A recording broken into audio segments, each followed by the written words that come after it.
ഈശോയാൽ ഏറെ സ്നേഹിക്കപ്പെടുന്ന മക്കളെ, ജോലിക്ക്, പുരപണിക്ക്, കടം വീട്ടാൻ, തെറ്റിദ്ധാരണ മാറാൻ, വിവാഹം നടക്കാൻ, വീട് കിട്ടാൻ, നല്ല മാർക്ക് കിട്ടാൻ, സമാധാനം ലഭിക്കാൻ, കുടി മാറാൻ, എന്തിനൊക്കെയാണ് നമ്മൾ പ്രാർത്ഥിക്കുക.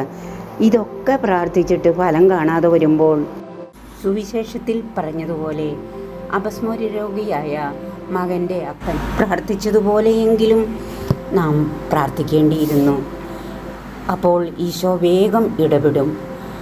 ഈശോ, നിനക്ക് കഴിയുമെങ്കിൽ കരുണ തോന്നി ഞങ്ങളെ സഹായിക്കണേ. ഈശോ ഉടനെ പറഞ്ഞു, കഴിയുമെങ്കിലെന്നോ?